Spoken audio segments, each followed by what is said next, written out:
What's going on here? Thanks for breaking it up, Ben. All right, go on now. On your way. About your business. Go on, all of you.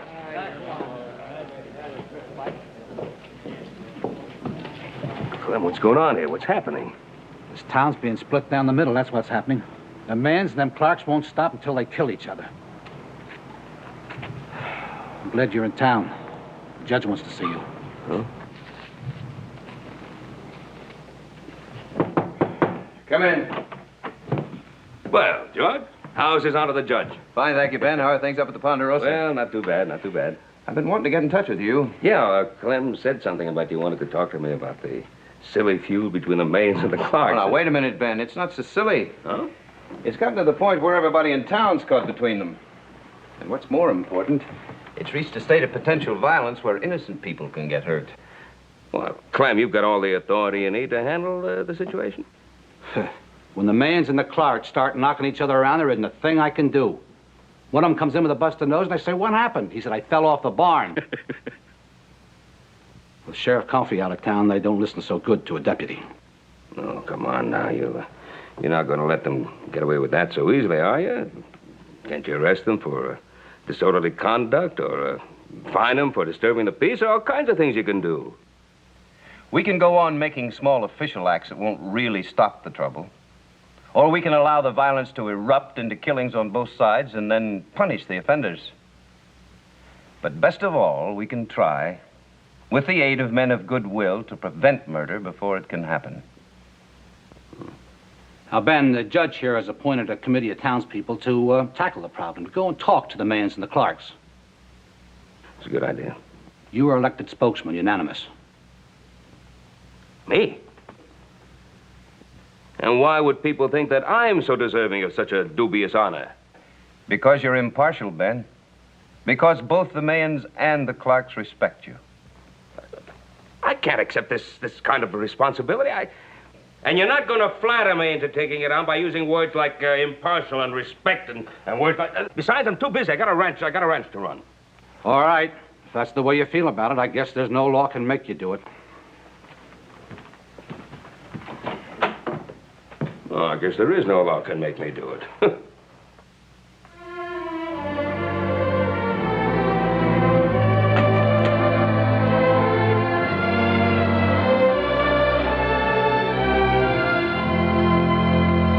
When old Howie Clark took the first shot of that whiskey and he found out it was pure vinegar, like it brought the whole bar down. You know, I've been hearing about this feud between the Mahans and the Clarks for months now, but I still don't know how it got started. Well, it started when young Jim Clark up and married Carolyn Mahan, and they had twins. That started the feud? Well, not until they up and took the twins and moved east. And I still don't understand. Well, the reason they moved east was each family was so jealous of the twins that Jim and Carolyn were caught right in the middle, so they just up and left. And both families kept blaming each other for running them off, right? Well, with that for a start, they've been fighting over every other thing they could think of ever since. Is it necessary for you boys to continue this conversation about the Mahans and the Clark? Is it absolutely necessary?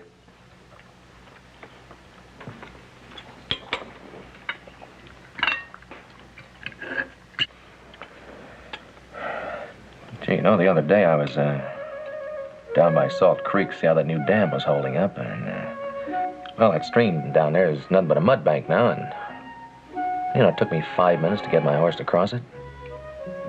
But he's a smart horse. Once he realized the barn was on the other side, he just finally made up his mind that he had to go through with it, so he stepped right in and went right across without a slip.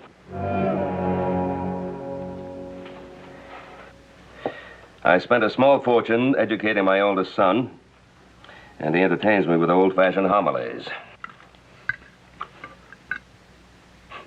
Oh. No, I guess you're right, though, Adam. I suppose I'll have to step in, whether I want to or not.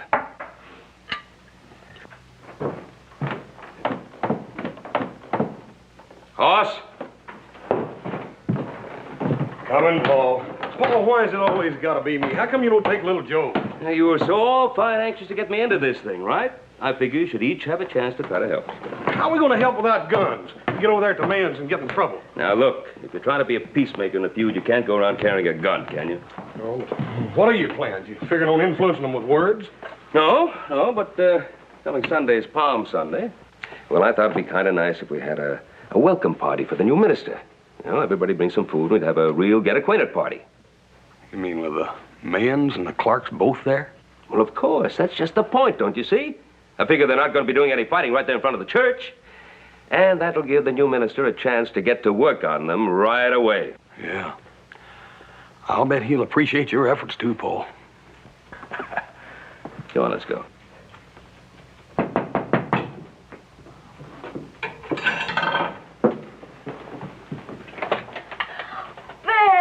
Good morning. How are you? Nice to see you. May we come in? Of course. Pleasure to see you. Thank you. And you too, Hod. Thank you, Miss Lynn. Well, sit down. Just baked a fresh pie, and I can fetch coffee in a minute. Oh, well, that's wonderful. That fresh pie really smells good. Hoss, you going to sample that? Dang, I reckon I am. It looks good. Tom around?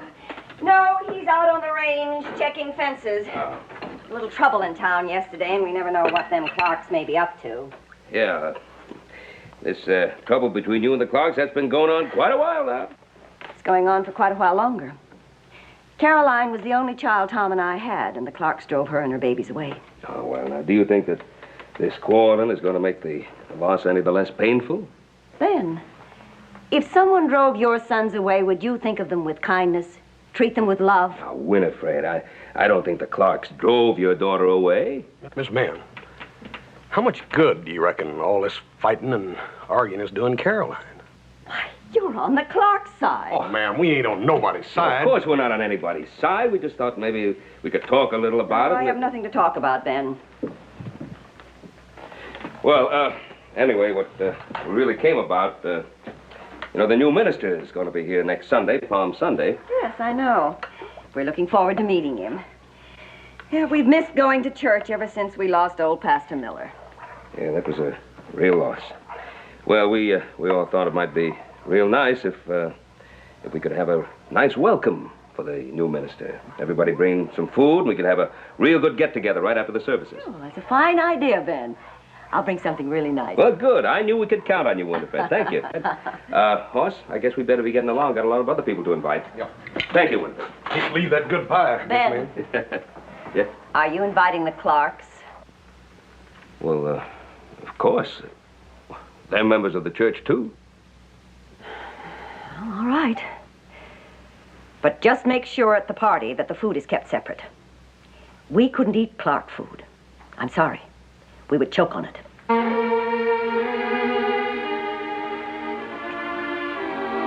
Later.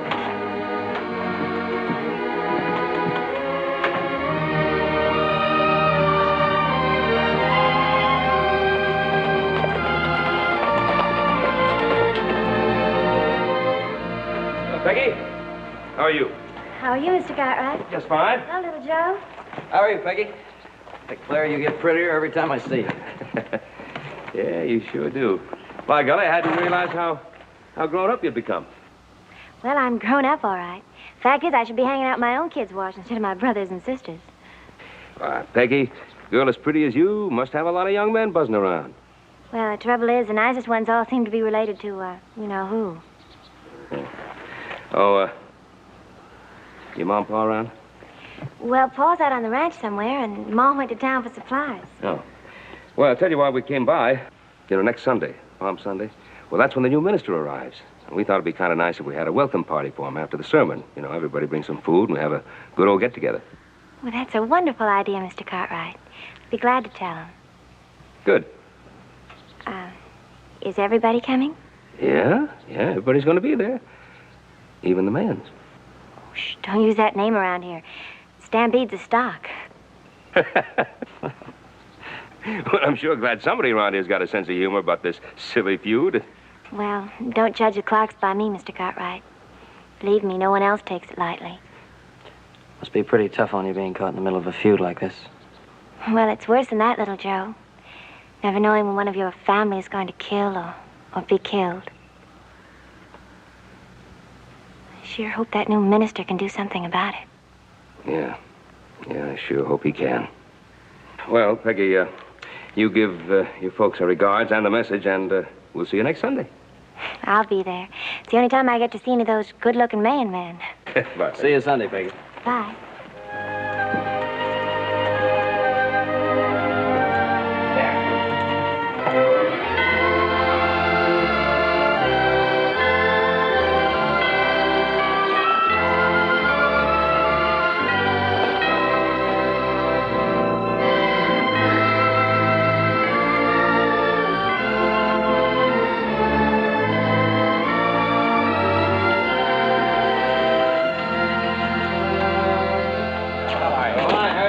howdy. Ben, it's good to see you. Clem, how are you? Judge? Hello, Ben. You had us worried. We thought you were going to be late. Well, as a matter of fact, Hop Singh is away on a visit. It took the boys and me a little longer to prepare the food without his help. Well, the hurry up and get here, the more I smell that food, the more hollow I feel. Hollow? Yep. After you've been dipping into those beans and pork all the way in from the ranch? Yeah, well, I'm afraid our beans and pork are going to look kind of puny up against all those fancy dishes. I'm getting kind of hungry. I think I'm a little too nervous to eat. Oh, here come the Mahans.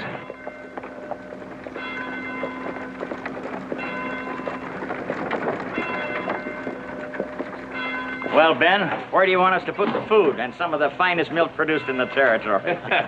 Well, that's mighty nice of you, Tom. It's sure we all appreciate your generosity. Tom, why don't you and the boys take your gun belts off and... Well, we don't hardly go anywhere without them these days. Well, none of us is wearing a gun, of course, except Clem here. I can see that. But you don't expect us to ride these roads unarmed, do you? Why, we could be bushwhacked by the Clarks from any tree or rock.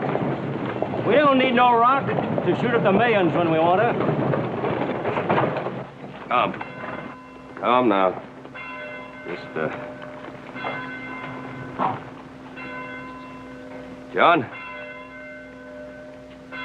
John, this is Palm Sunday.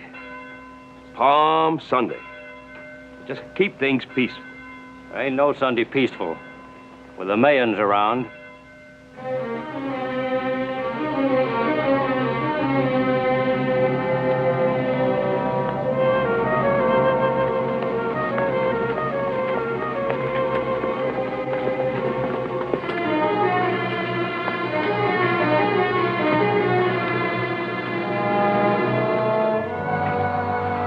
I don't want any guns drawn, do you understand? Not one.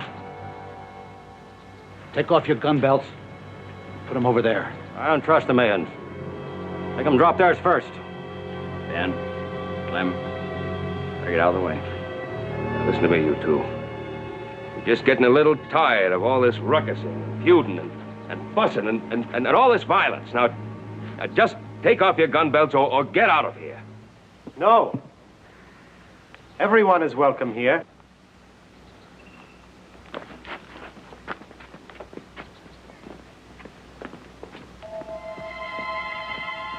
Must be the new preacher. How'd he get there? This is your church, and I am its guardian. Hatred has no place here. This is a house of love, and you will enter as friends and neighbors.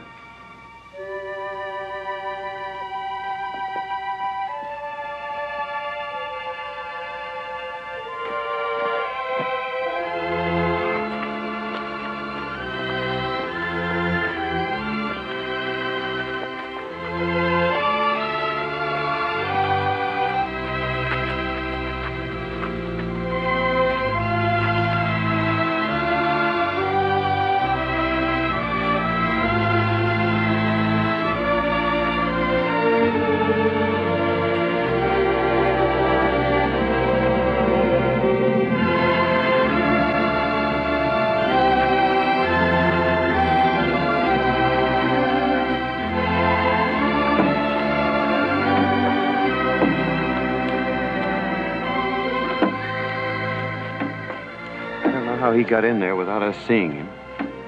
He sure handled everything. Yeah. Thank God. Gentlemen, you're at the right place to do just that.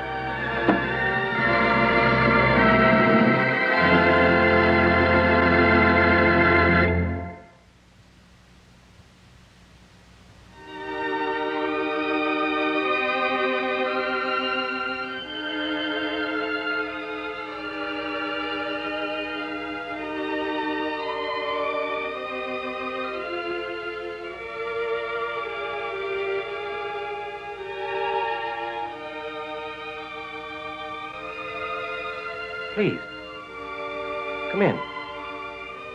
I didn't mean to disturb you. You're not disturbing me. I thought everybody had left. It's been quite a day, so I came in here and to gather my thoughts. Well, most everybody has gone home. But Mr. Cartwright said he'd give me a ride, so I thought I'd wait and have a word with you. All right, Miss Peggy. What are your words? Well, maybe it'll sound silly, but I wanted to thank you. To most of us young people, a year seems like an awful long time. To us, it seems like this terrible feud's been going on forever. I understand. I sometimes suffer from impatience myself, though it never helps to solve the problem. Oh, there you are, Peggy. We're all ready to go now. Oh, Reverend, I'll say goodbye again. I wasn't interrupting anything, was I? No. Of course not, Mr. Cartwright. I was just telling the Reverend how happy we are he's here. How grateful we are. Well, we certainly are grateful, Reverend. At the risk of repeating myself, I'd like to say again how inspiring your sermon was today. I've never seen the congregation as quiet or as attentive as it was. It was real fine. You know, I never thought that I would see what happened today. To see the Clarks and the Mahans join together in the hymn singing. Yeah, they joined together again pretty good a little later when they tackled all that food at the welcome party. Didn't they? Do you think that this could be the beginning of the end of the feud? Well... I mean, wouldn't it just be wonderful if it were all over? Yeah. It would be. But I think you're being overly optimistic. Well, maybe so, Reverend, but as head of the committee in charge of trying to get the Mahans and the Clarks to settle the differences, I can tell you we're pretty happy you arrived. You'd like to transfer your burden over to me. Well, yeah, well, no, not exactly. But you think that responsibility is now mine. Is that it? Well, Reverend, well, it seems to me that these people are suffering some sort of moral illness, and well, isn't that your calling, to minister to such illnesses? Ministers are human beings, too, Mr. Cartwright. They're not all wise and all healing. My capacity for healing this breach is probably no greater than yours. Well, I thought we all hope. We all hope that we can transfer our decisions and burdens to other people, even ministers. But there are some problems you can't give away.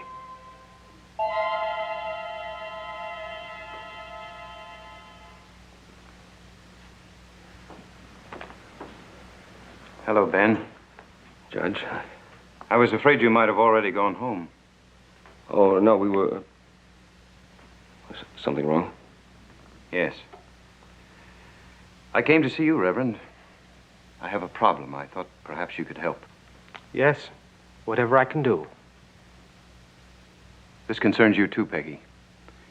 It's bad news, I'm afraid. I just received a wire from the authorities back east in Illinois about your brother and his wife. There's been an accident. An accident? What do you mean? Jim and Carolyn. They're not dead. The wire said. I'm terribly sorry. Oh, no. And the twins? Well, they're all right. Reverend, I thought perhaps you could help break the news to the Mahans and the Clarks. No. No, I'll do it. I'll go home and tell Lorne, Pa. I'll go with you and then go over to the Mahans. Well, I'll drop you both off. Babies. Those poor babies. I'll get my things. Miss Peggy, I wish I had the words to express my sympathy. Don't need words. I understand.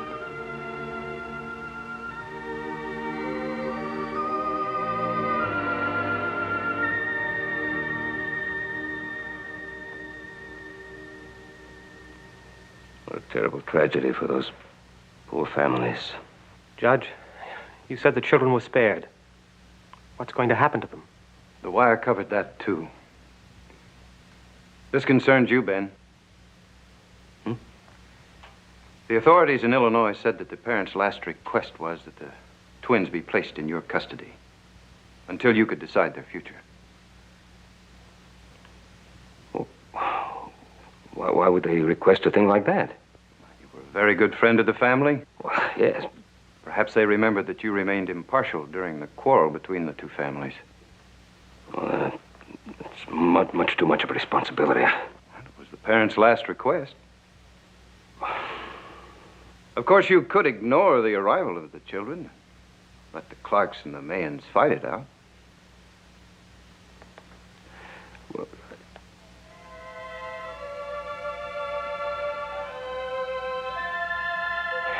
no, I guess I couldn't do that. To make a decision is certainly going to take a wisdom far greater than mine. I'm ready.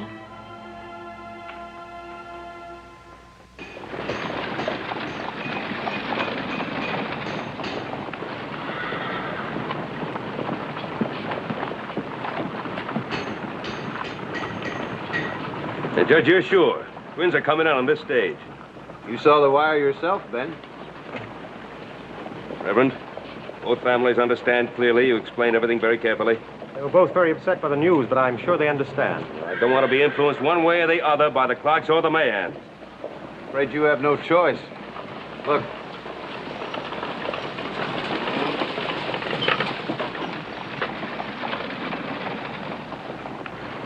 You both gave me your word there wouldn't be any trouble. There isn't going to be any trouble. My wife here just wanted to see the kids, see that they're all right. They've been through a bad time. Now, Tom, I know exactly how you and Winifred feel, but I want you to promise me that you won't upset the children once they arrive. How about them?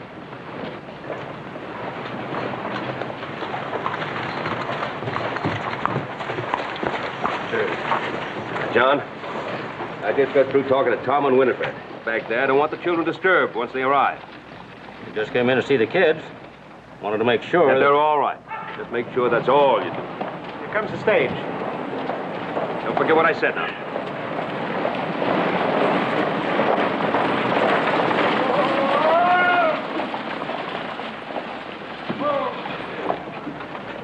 Here, let me help you. Well, hello. Well, young fella. Well, you are Sue, and you are Kenneth, aren't you? Well, you know who I am. I'm Ben Cartwright. And you know what we're going to do? We're going to get on that wagon over there. We're going to ride out to my ranch. It's called the Ponderosa. And after a good hot meal and a little bit of sleep, I'm going to show you some new animals which are just born. You can play with them. Would you like that? Mr. Cartwright, why don't I tie a horse behind your wagon and come along? You might need help. Well, thank you, Reverend. That's very kind of you. I think I might need some help. Come on, let's go.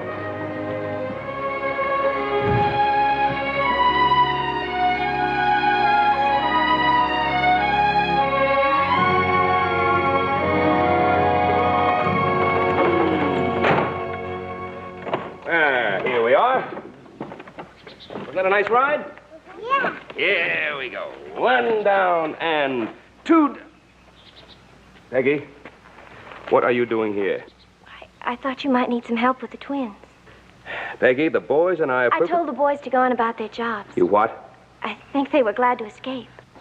Now, Peggy, you know I must remain impartial in this. I can't make it appear as if I'm playing favorites. I won't try to influence them, Mr. Cartwright, I promise. I just want to love them.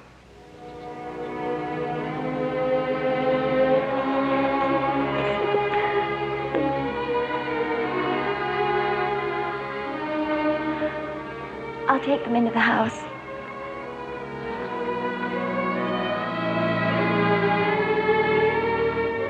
That young lady is wise beyond her years. The children need a woman's love right now. I only hope I can make the right decision. With God's help, you will.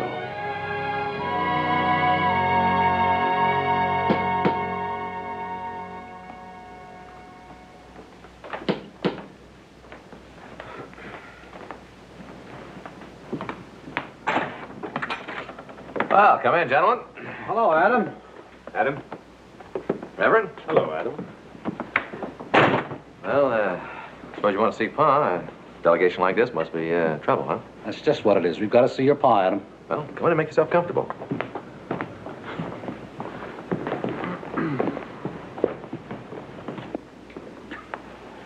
Well, have you got a new hobby, Adam? No, but I'm getting to be a pretty good expert at dressing dolls. It's the second time Sue dropped it down the well. How are the children doing, Adam? Oh, pretty good. After that first day, after Peggy got them calmed down, and after we got Sue this doll and Kenny an animal to play with. I'll get Pa.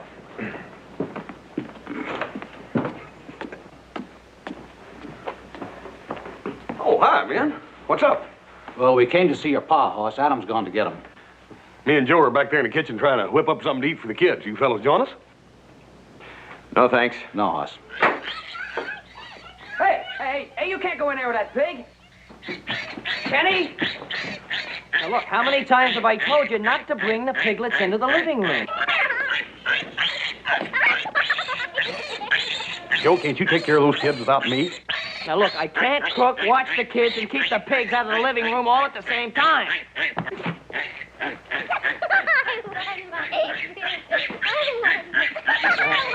Go on outside. Don't bring that pig in here anymore. We didn't have any puppies to give the kids, so we gave them piglets.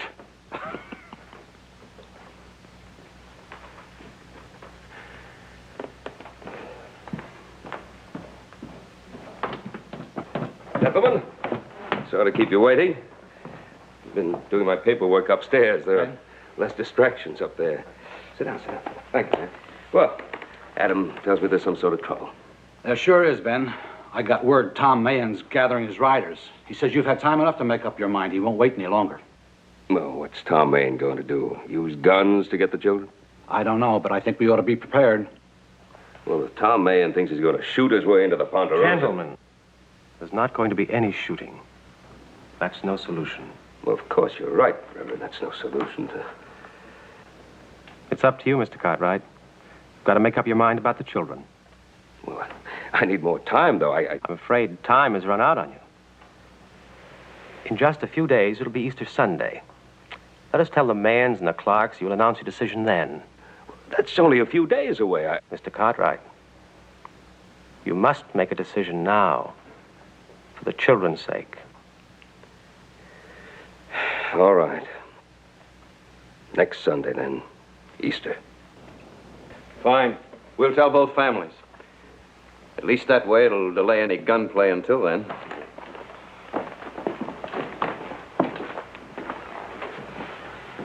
I wish I could help. I wish you could help too, Reverend. It's a lonely job.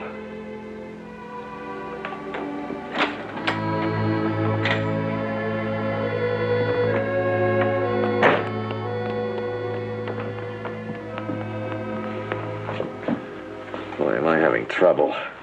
Are you having trouble?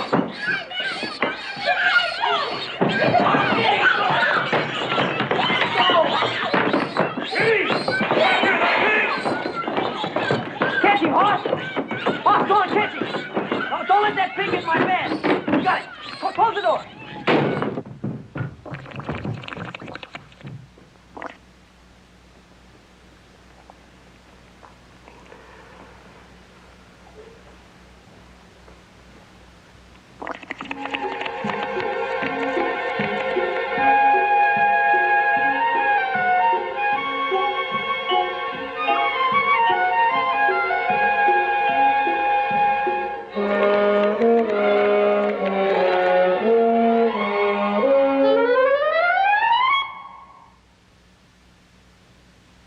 Kitty, I'm going to button this coat, so you might as well make up your mind. What's the matter, you having trouble? He's got his tickle box upset or something. Look at that rabbit. Well, that's really a nice rabbit. You like rabbits, Kenny? I want my bed. You want your pig? Little rabbits for Easter, not pigs. Now you let him button that jacket. Come on. Come on, he's got a button. Come on, I got Kenny's shoes here now. Come on. Oh, more buttons. Now, put them right down on my lap here, and then here, Hoss, you take that. Kenny, will you please stop wriggling? Now, look, you want everybody to see you looking real nice this morning. Pa, are you sure children are all good?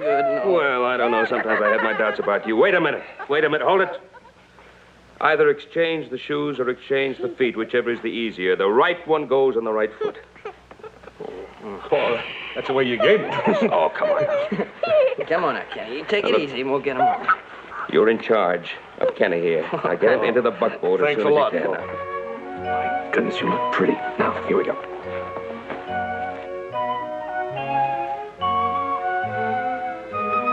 Come on, let's hurry now. We better get him out there and let me dress him on the way. We're going to be late. Come on. Come over here. You're going to need a rope. Now, may I escort you to the wagon?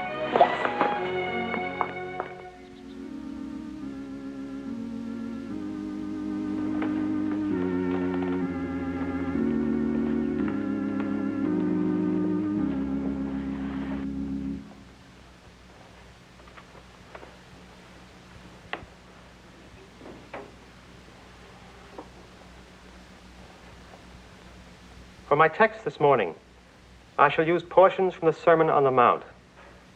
They are words by which all of us can live.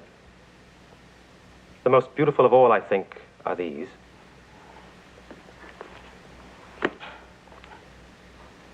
Ye have heard that it hath been said, Thou shalt love thy neighbor and hate thine enemy. But I say unto you, love your enemies. Bless them that curse you. Do good unto them that hate you. And then, judge not, that ye be not judged. For with what judgment ye judge, ye will be judged.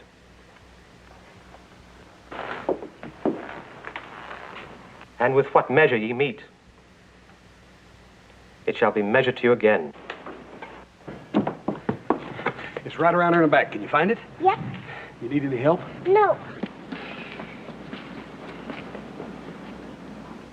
Amen. Blessed are the poor in spirit, for theirs is the kingdom of heaven. Blessed are the meek, for they shall inherit the earth. Blessed are they that mourn, for they shall be comforted. Blessed are the merciful, for they shall obtain mercy. Blessed are the peacemakers, for they shall be called the children of God. Amen. Amen.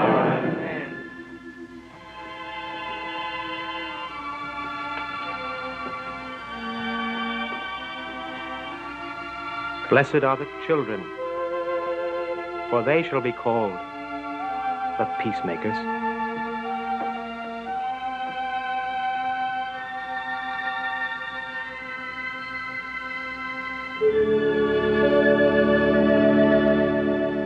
Before we sing our final hymn, I should like to announce that Ben Cartwright has selected today, Easter Sunday, as the day for the custody hearing here at the church at 2 o'clock. The care and custody of Kenny and Susan Clark will be granted to the family who can best prove its fitness for the task of caring for these children. We shall now sing hymn number 137.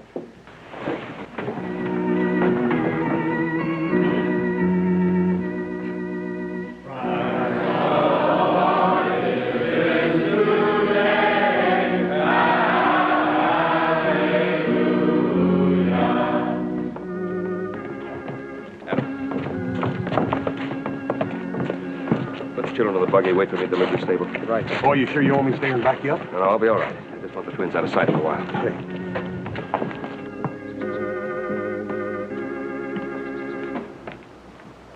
Cartwright? It's up to you now. Yes, sir. Thank you for your help, Reverend, and for this, I guess it is up to me, but I don't feel quite so alone now.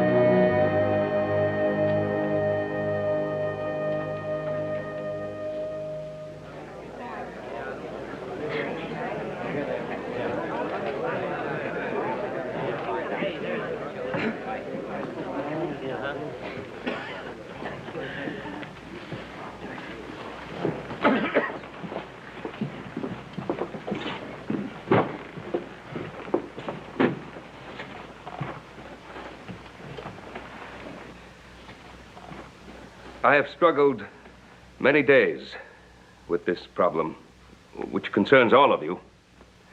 And I hope we can find a fair solution this afternoon. Mr. Clark and Mary, I ask you now, what can you offer these children should they be awarded to you?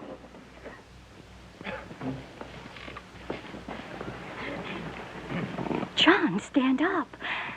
We have plenty to offer. You can tell them all about it.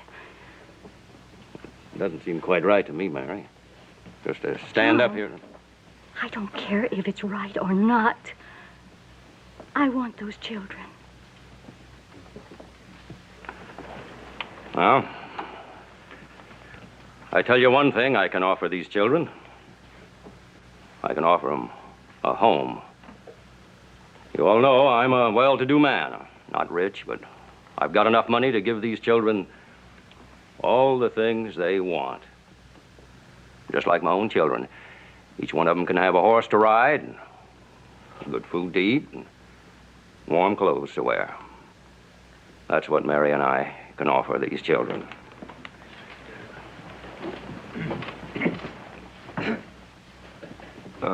John, I don't think you quite understood the meaning of my words. I did not mean what can you offer in the way of money or clothes, or those are material things. Now, this morning, you all heard the Reverend Jordan read to you from the Sermon on the Mount. You all bowed your heads. I heard you all answer, Amen, to those golden thoughts. So now I ask you, John Clark, and you, Mary Clark, will you love your enemies? If so, John, I ask you now to step across to Tom Mahan here and offer your hand in friendship. You've got no right to ask that, Ben Cartwright. How can Mary and I forgive the Mahans? How can I offer my hand to a family that reviles me? I won't do it. All right, John. Very well. It seems to me, then, that you have very little to offer.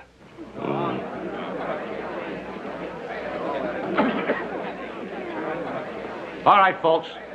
Folks! Let's not have any disturbance in here. Tom? Tom, man.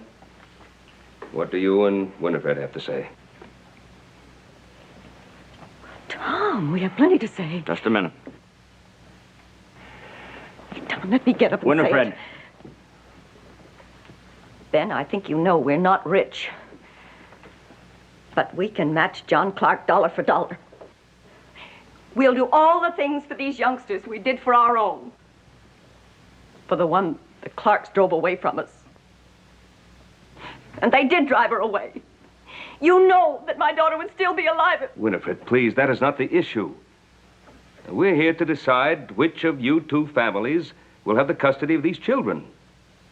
And so I ask you, just as I asked John Clark, if you can provide for Kenneth and Sue the comfort and protection of a home where love of God is not just something that you hear about in church, but practice every day of your lives. Now, if you can, will you, Winifred, and you, Tom, step across to John and Mary and offer them the friendship of your hand? Ben, you're forgetting I once had a daughter. How can I offer my hand to the people who drove her away from me?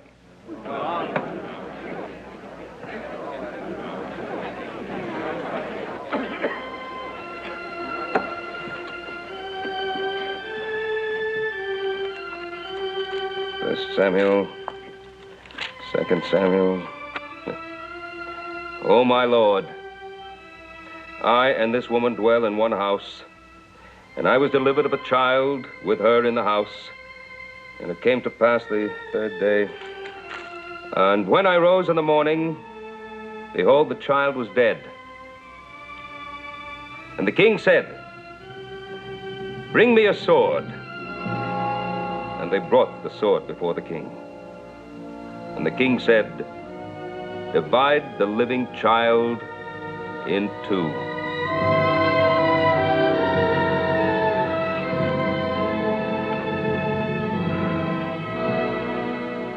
to make my decision. I have called upon the wisdom of a man, a judge, who is far greater than I am. I've called upon the judgment of Solomon. Divide the living child in two, and give half to the one and half to the other. These twins, Kenneth and Sue, will be divided in two. Kenneth will be given to the care of John and Mary Clark. Sue to the care of Winifred and Tom Mahan. Boss, you take Kenny to Mrs. Clark. Joe, take Sue to Mrs. Mahan. I don't want to go with you. I want to stay with my sister. I don't want to go with you. I want to stay with my brother. Please, please. I don't want to go with you. I want to stay with my sister. Come on, darling. It's all right. Oh, it's fine. I want to stay with Kenny.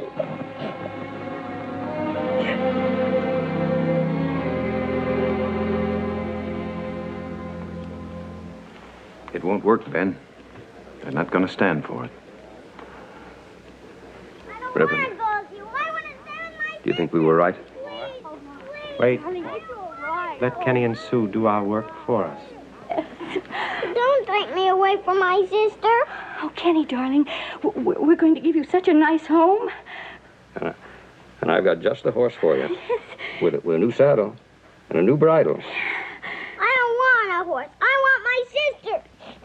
Please don't take me away from Kenny. He needs me. Tom, I can't. As much as I love them and want them, these children have to stay together. Come, dear.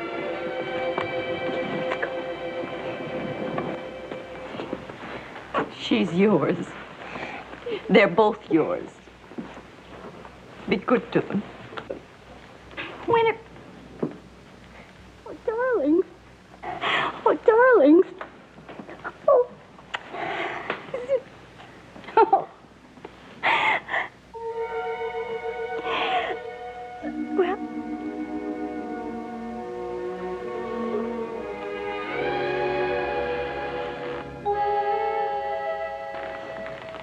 Oh, John, I can't. We have children of our own. We can't take these babies away from Tom and Winifred, who have none. Guess maybe you're right, Mary. Well, let's go over here.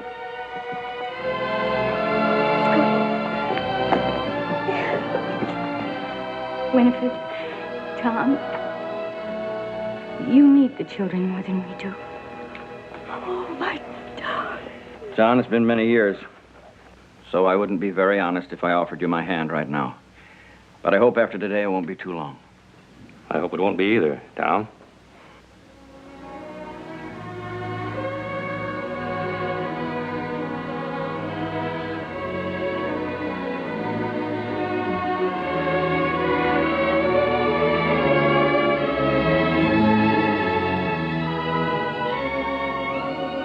Blessed are the peacemakers. Thank you, Ben. I'm afraid this peacemaker had the help of someone with far greater wisdom than mine. If it weren't for the Reverend here,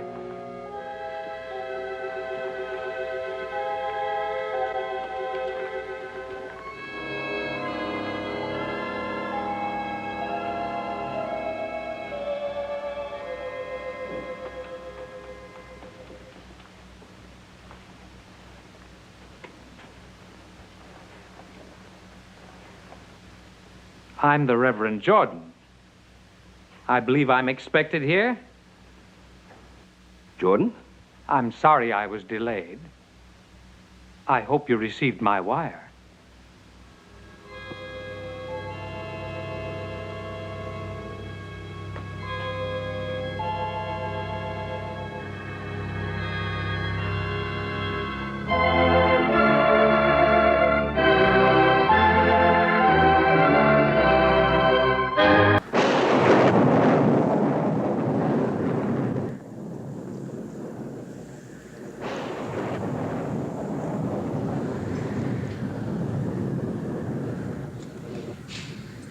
Stop worrying, Pa. They'll be home in time. Pretty rough weather out there. Wonder if that coffee's still hot.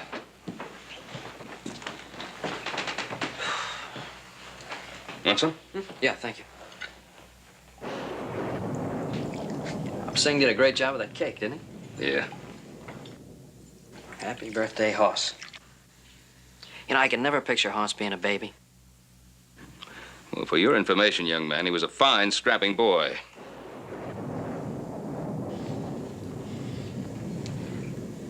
Look, if you're going to worry about him, I'll go out and look for him. Oh, I'm not worried. They'll be here. They'll be here. Why don't you go upstairs and rest? You must be tired. Yeah, and what are you going to do? I got plenty to keep me busy down here. You're not just going to sit here and worry, are you? No. Go on. All right. I'll be reading in my room. Take your coffee with you. Yes, sir.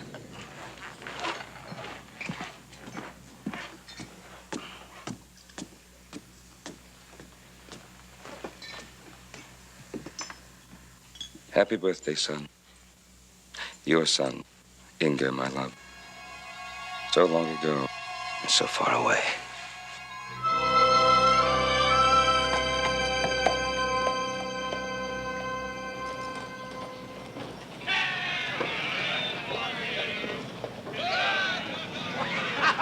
If I was a cassowary from the plains of Timbuktu, what would you do? What would you do? I'd lay some eggs all filled with whiskey and get drunk as a kangaroo. Good for you. Good for you. Oh, if I was a tavern keeper from the Sangamon Valley so blue, what would you do? What would you do? I'd line the pretty girls up on Main Street and kiss the ones dressed in calico. Good for you. Good for you.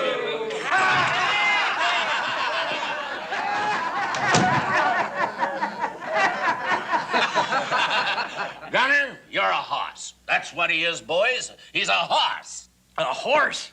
You call me a horse? Not a horse, you crazy Swede. A hoss. That's Smoky Mountain for a big man with a right pleasant way. Oh, then that's good, huh? Then I be horse. Hoss. Horse. Horse Borgstrom. Another round of drinks, boys. Anytime a man gets a new name, that calls for another round of drinks. Well, what'll it be, stranger? Whiskey or ale? Nothing. Like some information. Information? What kind of information? I was wondering where I could find some work. I'm afraid you've come to the wrong place, friend. It's been a bad year. Lots of these local boys looking for work. Do any kind of job. I got a sick boy out there. Now, you might try that sawmill at the edge of town, but I'm afraid you won't have much luck. Well, I'll try there. Thanks. Hey, you.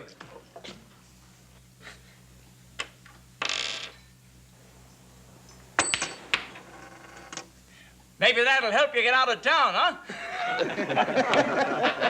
Hey! Isn't that enough? Or would 10 cents make you move faster, huh? Gunner, you're a bad judge of men. You're too extravagant. You can tell by just looking at him that he's only worth a nickel. No. Today I feel generous. Here's a dime, mister. Come and get it.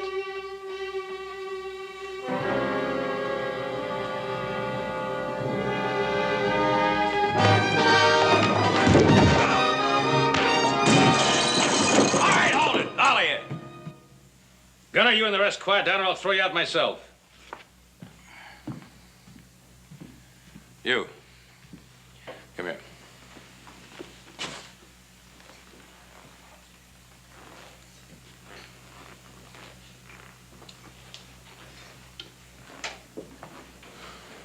Well, you handled yourself pretty well. I'd have cracked their heads together myself. I could use a man like you around here. do odd jobs, clean up, occasionally throw somebody out. I'll pay you $1 a day in food. How about it? When do you want me to start? That's up to you. I'll be back. Oh, just a minute. You can probably use this. I'll be back.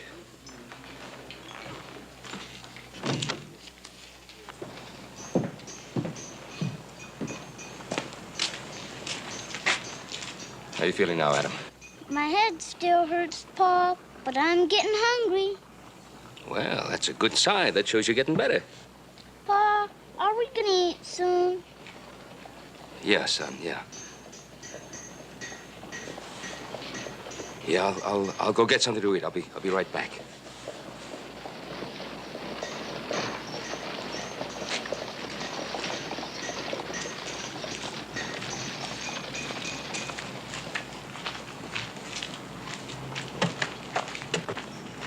Thank you, Mrs. Nielsen. I hope your daughter likes the fabric. Good afternoon. Can I help you? Yes, some milk and bread. You have a container for the milk? No? Oh, it's all right. I'll loan you one. You can return it later. I have not seen you before. You must be a stranger in town. Yes, would you happen to know of a room that I could rent? Cheap, where they don't object to children? So, you have children. A 5-year-old boy. And your wife, she is with you? Now, my boy and I are alone. Well, there is a Mrs. Miller who has a boarding house across the street. It's not very elegant, but it's clean, and I'm sure she won't object to a little boy of 5. How much will that be? 10 cents should do it.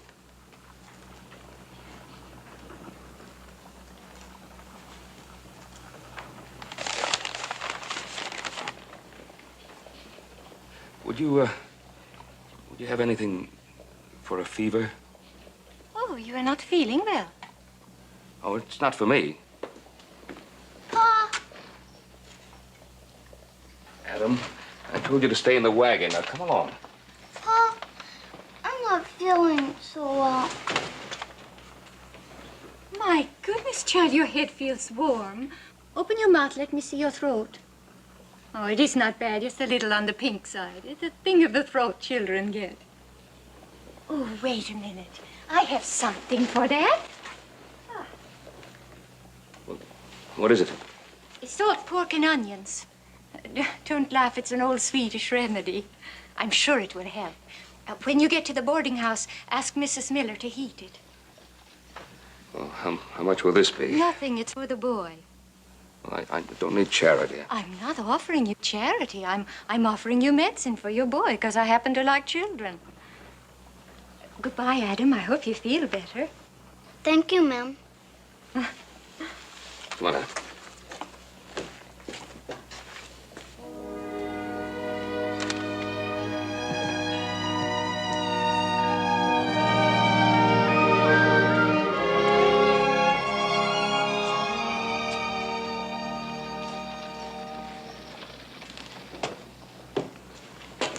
Good afternoon, Inger.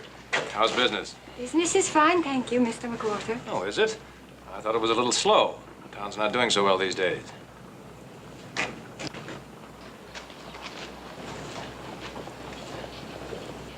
Oh, he's just some drifter. I gave him a job cleaning out the stable.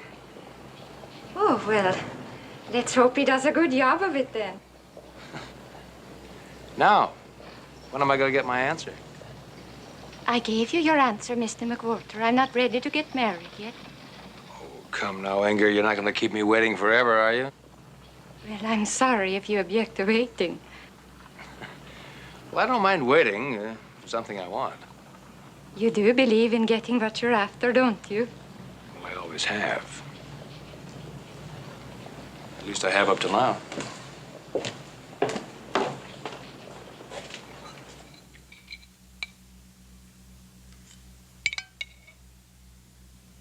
I'd also be very grateful if you heated this up for him. Oh, the poor little boy. Of course. You can come down for it in just a few moments. Thank you, Mrs. Miller.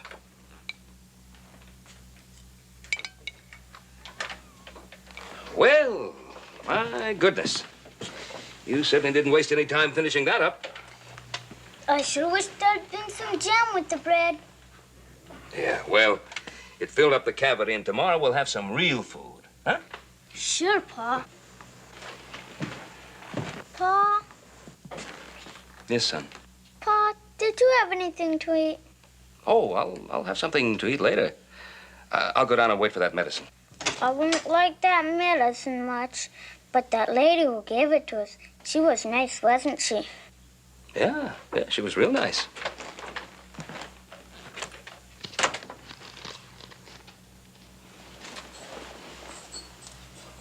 Again, Gunnar.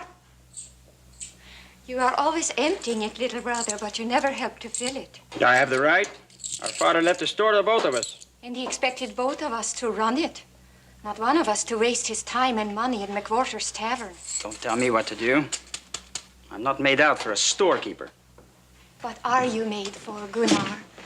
To drink, to play cards, to spend your time with your friends talking of going off to gold mines? I'm old enough not to take orders from my sister. I will do as I want. Please, Gunnar, you are wasting your life doing as you want. We could make a success of the store if you would work in it. I will not work in it. I told you I was cut out for other things. If you would only marry McWhorter, I could sell this stupid store.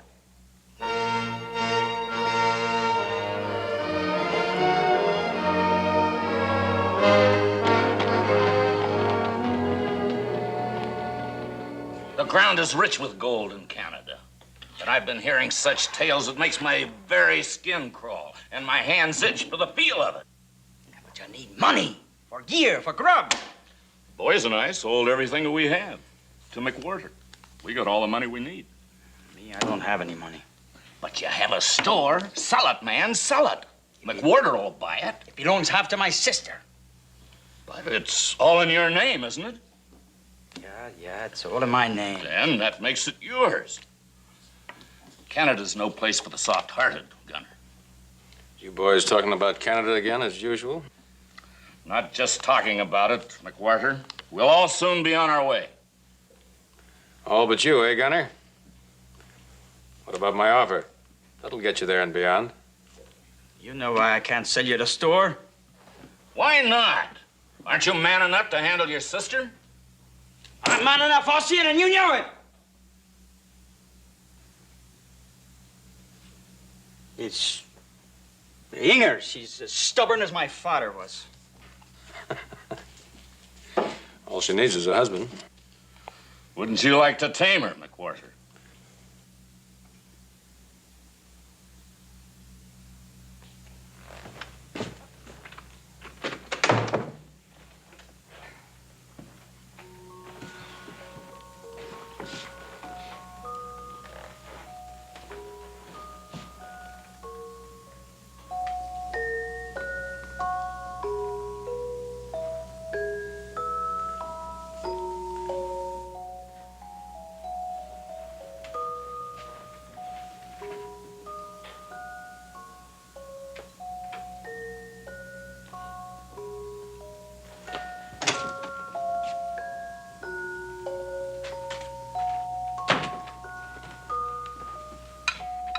He asked me if he could play it. I said it was all right. What are you doing here? Well, I'm giving your son his medicine. I knew you'd be busy. I can take care of my son. Well, I'm sure you can, but not while you're working all day. Miss Borgstrom, I had to accept your medicine. That doesn't mean I can't run my own affairs. What, Mr. Cartwright, why are you so against anyone helping you?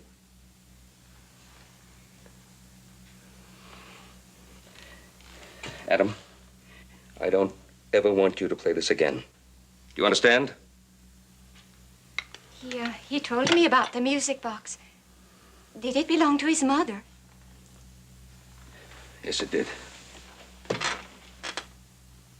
He's better. His throat is better. His fever seems less. But I think he should continue with the medicine. Yeah, I was going to come by the store as soon as I cleaned up a bit. I don't mean to be ungrateful. It's just... You know, without that dirty beard, your face looks quite nice. In fact, if you wore a smile on it sometimes, it might be quite an attractive face. You know, I think you could use a good meal yourself, Mr. Cartwright. As soon as Adam is asleep, come to my house for dinner. It's right next to the store.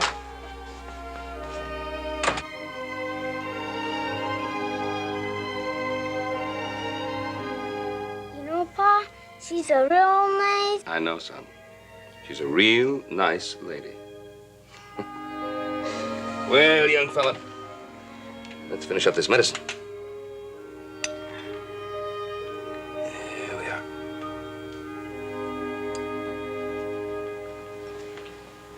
The food is not much. Oh, it's been very good. The winter has been hard all through Illinois. Not as hard as those farmers when it comes to paying their bills. They will pay their bills, Gunnar. They are honest people. Honest people who want everything on credit. Please, Gunnar, we have a guest. Oh, this looks wonderful. And I do thank you for your hospitality. Have you been a long time on the road?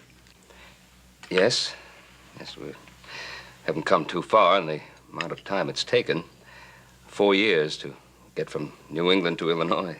4 years, but surely it should not take so long. Well, we weren't on the move all the time. We made quite a few stops. Have to have funds to keep going. Yeah. Man can go nowhere without money. You say you came from New England. What did you do there? I was a seaman most of my life. I wound up a first mate. When I got married, I opened up a ship's chandler's shop, outfitting ships.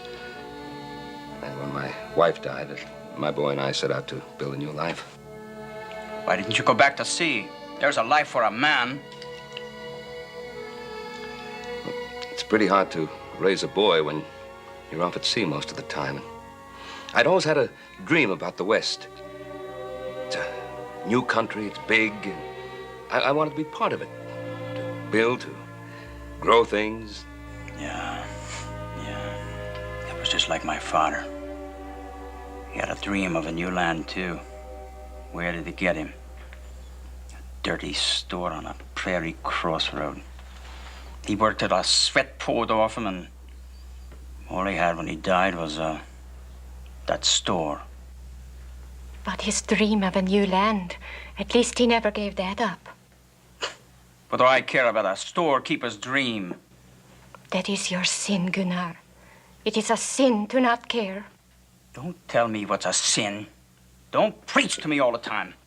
I'm sick of listening to you.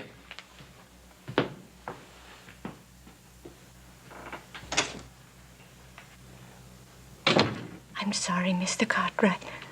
This was no way to treat a guest. It's been a wonderful evening. I haven't enjoyed one like this for such a long time.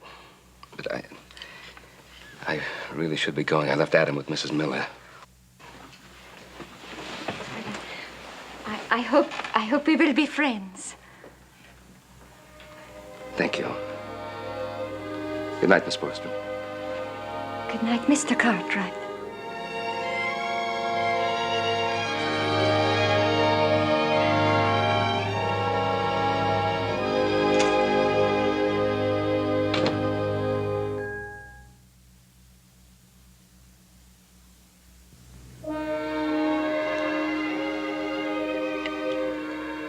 The fox grapes are sweet. Everything around here is sweet. The air, the water, company. You have a big spot of purple on your chin. Huh?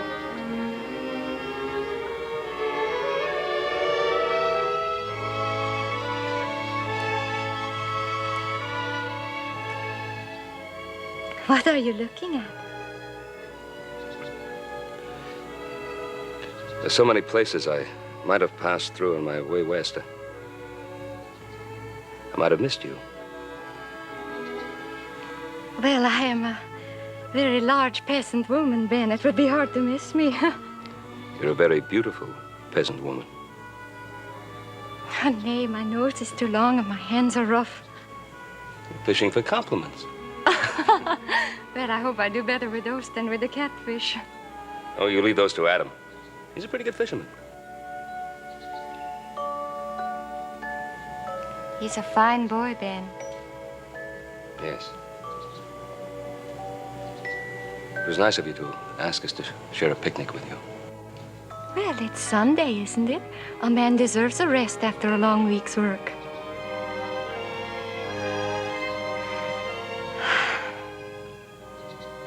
We have a river in Sweden like the Sangamon. Cold from the snows on the mountains. When we were children, my brother Gunnar and I used to run along the banks picking strawberries, eating them until we were sick. You have a head full of happy memories, haven't you? And you? Some good, some bad. You loved your wife very much, didn't you? Yes, I loved her very much. Hanger! Hanger! Todd. Here you are. I've been looking all around for you. Why, is there anything wrong? Get back to town right away. But it is Sunday. The store is closed. Mr. McWhorter came around in his new carriage asking for you. I did not tell Mr. McWhorter I would go riding with him. No. But you go off on a picnic with a penniless drifter. Gunnar! Gunnar, wait a minute. You stay out of this. I'm trying to tell you there's nothing to be angry about. I tell you something. You stay away from my sister. Gunnar, you are my brother, not my father. You be quiet. I do what is best for you. You do not run my life. You get back to town.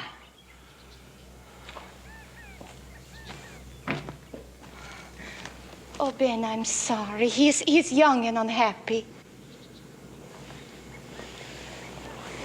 And very angry with me.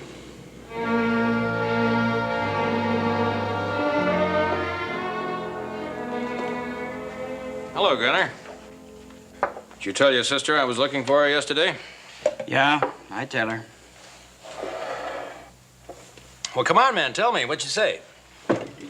My sister's a stubborn woman, Mr. McWhorter. You're the man in the house, aren't you? Since your father's gone, it's your job to see that things go right by your sister.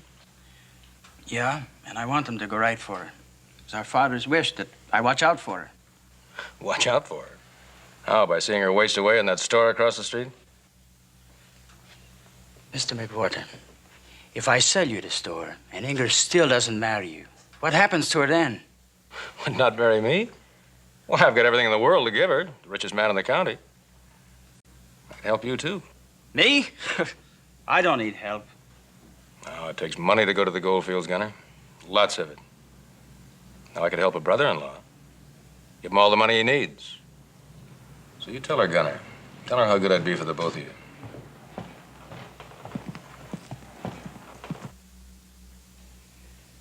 Then you'd be better off without that stranger around.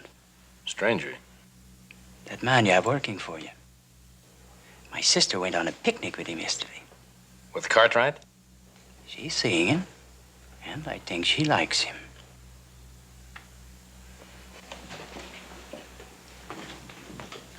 Cartwright, I want to talk to you. Yes, Mr. McWhorter. It's about Inger Borgstrom. Yes? I'm going to marry her. I didn't know. She didn't tell me anything about that. And I don't want some shiftless drifter hanging around her. When Miss Borgstrom tells me Well, to... I'm telling you. And here's something else I'm telling you. There's no place in this town for you. Does that mean I'm fired? That's exactly what it means.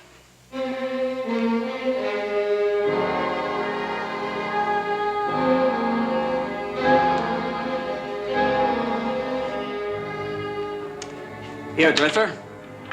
Maybe you're not too proud to take that now, huh?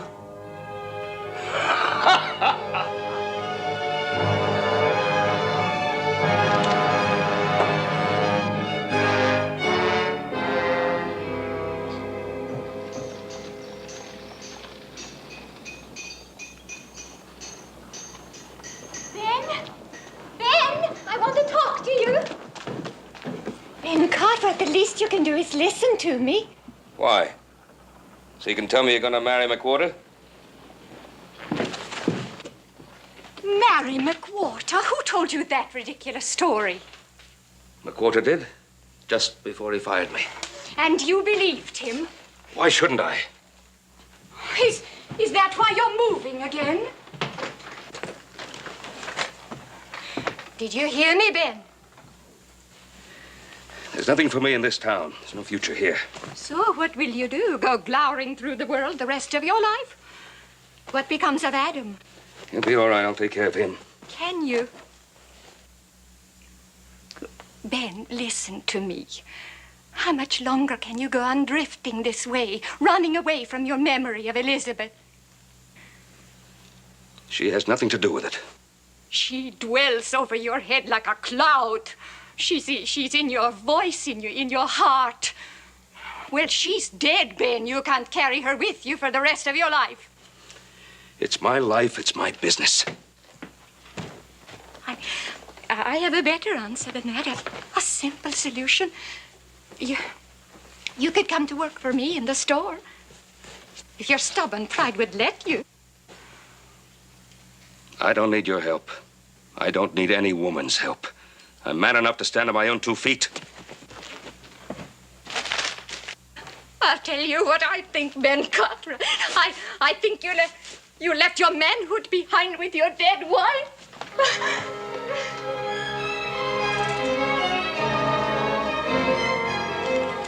Pa, why did she run away? I don't know, son.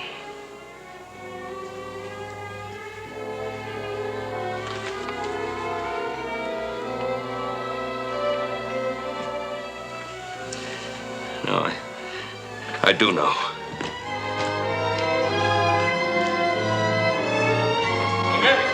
Inga, wait.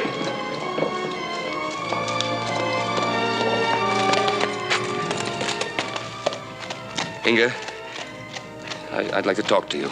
Talk? What good will talking do? Inga, I want to do as you suggest. I'll work in the store. Oh, Ben, that's wonderful. Inga, I'm not a rich man. I have a young son. But I do have a dream, a big dream. One I could ask you to share it with me. Ask me, Ben, ask me.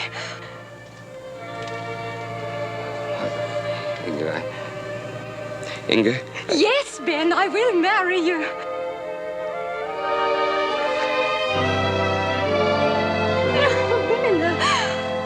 What will people say? What will they think? Well, people will say that Miss Inga Borgstrom is going to marry Mr. Benjamin Cartwright.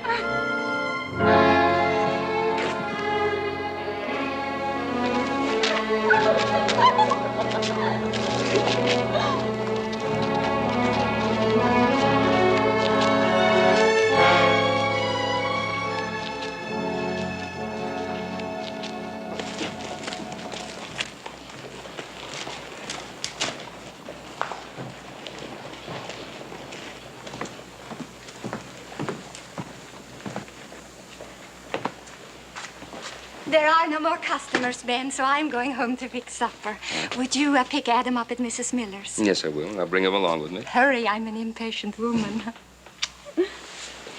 Oh, Ben, would you mind very much seeing if Gunnar would come to supper? He has not eaten with us for days. Inga, do you think Gunnar resents Adam and me eating with you all the time? I think he resents me working here. And I know he resents me loving you.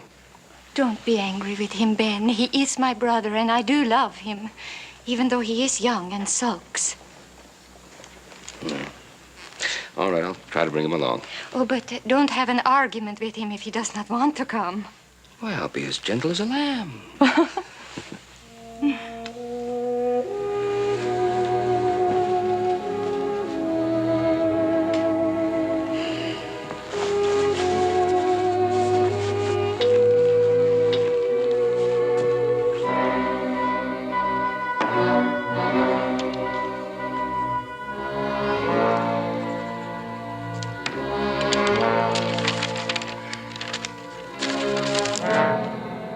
Thanks, Gunner.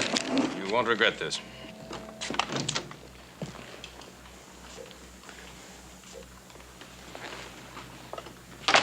Gunner? Say, you look like you could use a good meal. Why don't you come along home with me? I'm not going home. Stay away from me, drifter. Well, your sister's kind of worried about you. She'd like you especially to come home tonight. I told you I'm not going home. I'm going to the gold fields. Well, of course you're going to the gold fields, Gunner. But you're not going tonight. He's telling the truth, Cartwright. And I have the money, too. We just made a business deal. That's right. A business deal. I sold him the store. You what? You had no right. Me had every right. His father left the deed in his name. I kept it in my safe. Now I own the shop. You did this to your sister. How could you? You get half the money. For years, your sister supports you, and you do this. Don't preach to me. Leave me alone. You give him back that money and get back the deed. Maybe without the store, he won't be so anxious to marry your sister, eh, Gunner? McGordy, you're right. You don't want my sister. You just want the store. Gunner! Gunner!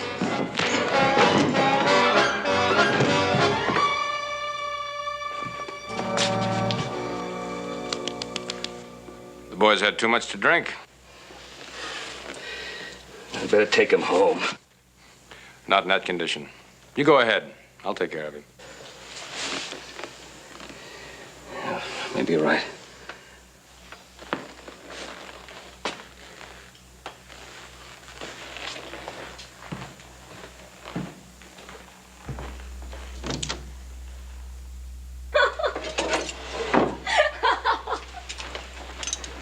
You don't seem to understand. I said Gunnar sold the store. Well, how can you find that funny? Oh, Ben, don't you see, in a way it is. Ever since we decided to get married, I have been trying to get up the courage to do as Gunnar wanted and sell the store. Ben, now we can go west. We can find that dream of yours. We can build what you always wanted. But you mustn't do this for me. How could I build anything on your sacrifice? Sacrifice? To have found a purpose, a place in life with you.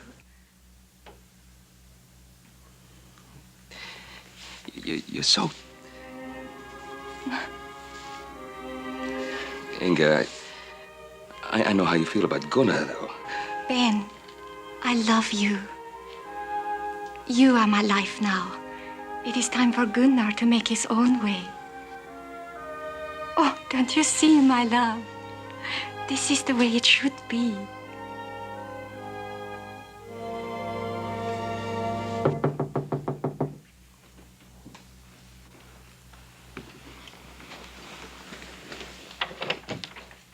Oh, doctor, come in. What is it? I have your brother here, Miss Borgstrom. I'm afraid he's badly hurt.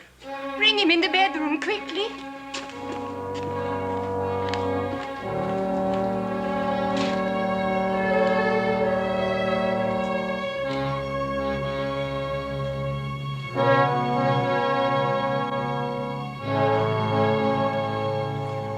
How badly hurt is he? You should know, Cartwright.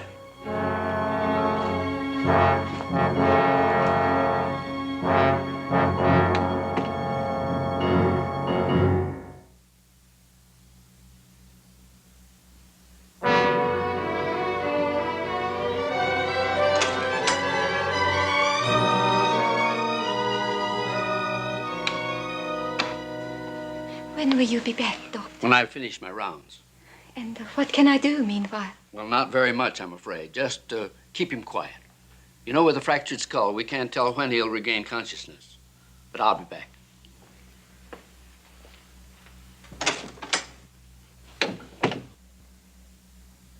Ben, how could you?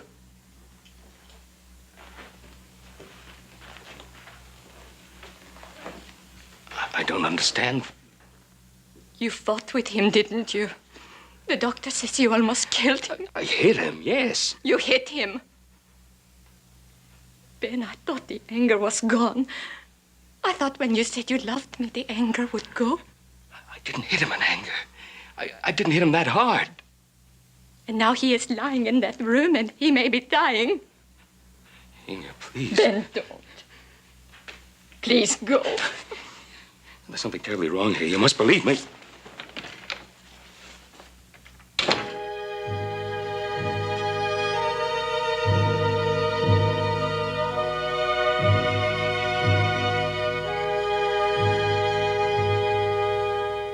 Adam, you lie down for a little while. And stay here with Miss Inga. Pa, what happened to Uncle Gunnar? I don't know, son. But I'm going to find out.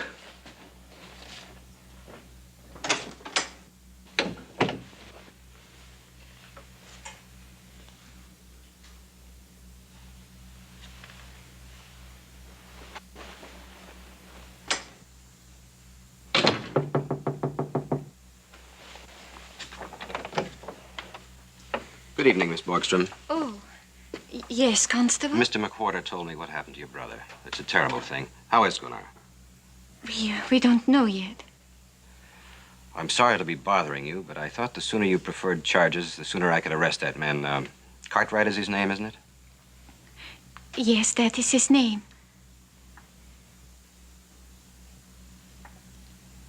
But there will be no charges. No charges? If your brother dies, this man Cartwright is a murderer. And if Gunnar recovers, he should be punished anyway.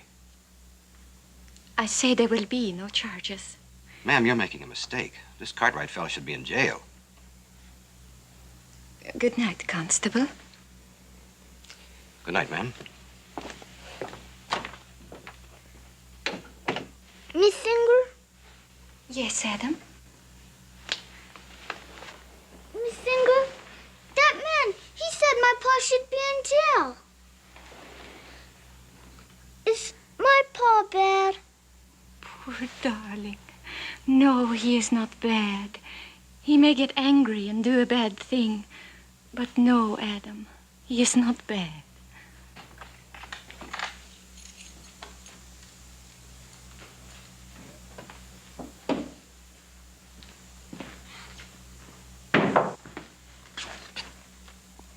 McWhorter?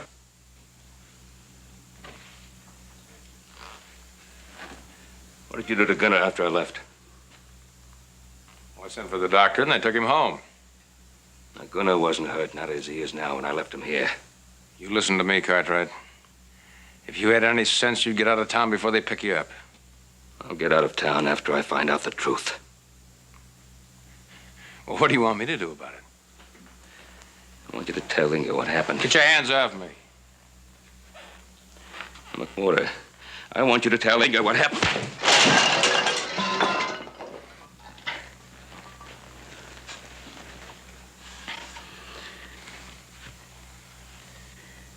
There's no need for any fighting. All I want is the truth. And I want you to tell him.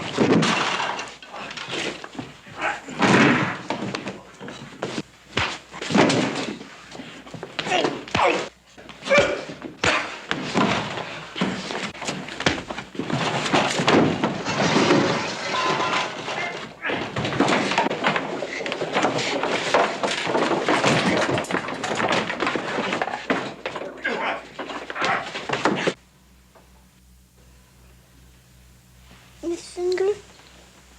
Yes, Adam. Is my pa coming to get me? Yes, Adam, he will. Do you love my pa? Yes, Adam, I do. Then why did you send him away? Oh, Adam, it's something I just can't explain. Go to sleep now. Hmm?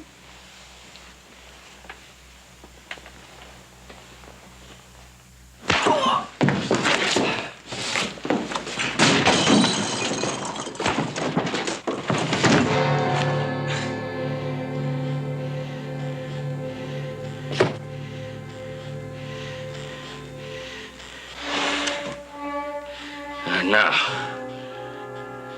what happened to Gunnar? I'll tell you nothing.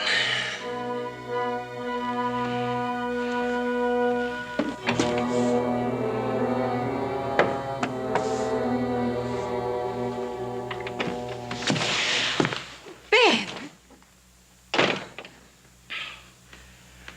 How's Gunnar? I think he's going to be all right. I gotta see him. Gotta talk to him. But the doctor said... Gunnar.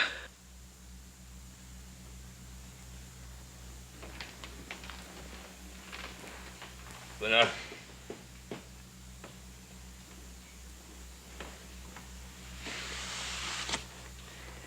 I thought he could tell me the truth. The truth? But you said you hit him. Yes.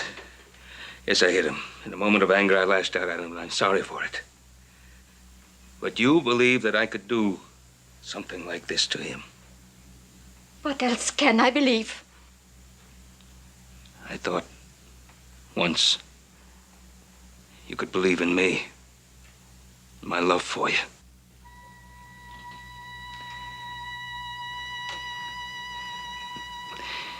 You hit a man and love is lost. Nothing to be done, nothing. Oh, Ben, I want to believe you. Help me, Ben. Not if you'll always have doubts about me. Either you love me with all your heart, or there's no love at all. Oh, what shall I do? What shall I do?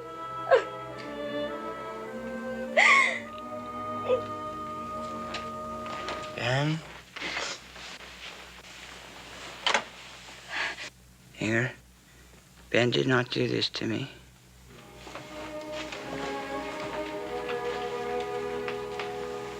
Gunnar, what happened after I left? I remember falling to the floor.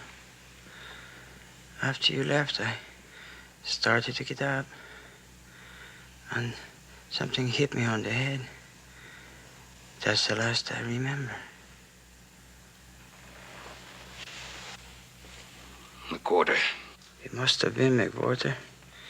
He was the only one there. Yeah. But he'll never admit it.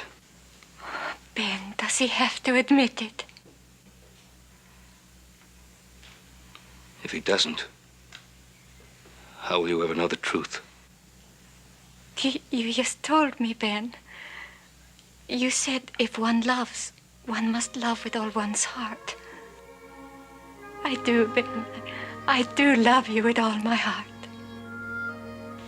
Oh.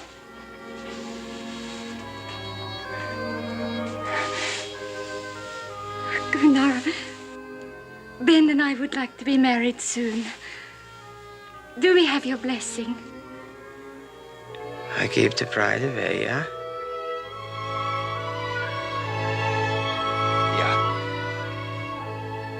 Just you take care of my sister. I'll take care of my wife, and that will take care of your sister. I hope you find what you're looking for. Maybe, maybe not. But at least I will have tried. As you, Inge, take with you my love and grateful heart. Goodbye, Gunnar. You will be always in my thoughts and prayers. I hope you find your land, Ben, and raise fine sons. My friends once called me horse, which means a good man with friendly ways. You are that too, Ben. When you and Inger have a son, I hope his friends call him horse too.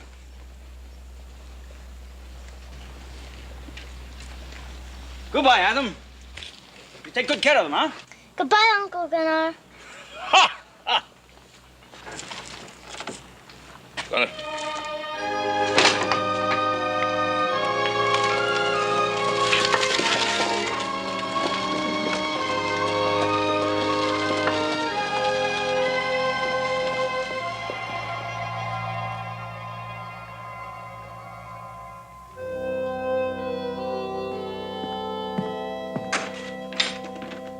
Hey, Paul!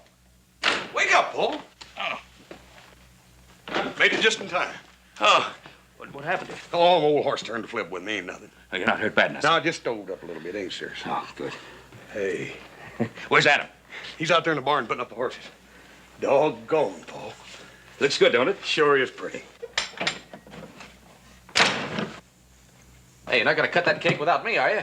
Hey, happy birthday, brother. What happened to your arm? No, I just stove it up a little bit, hurrying home for this cake. There's nothing wrong with the other hand. Go and cut the cake. We've been waiting all night. Wait till I light the candles. Guess you did have a long night, huh, Paul? I had plenty to think about. So did I. Had a whole lot to think about, didn't I? How good that cake was going to be when I got here. But it was worth waiting for. Yeah. It was worth waiting for. I'll make a wish. Yeah.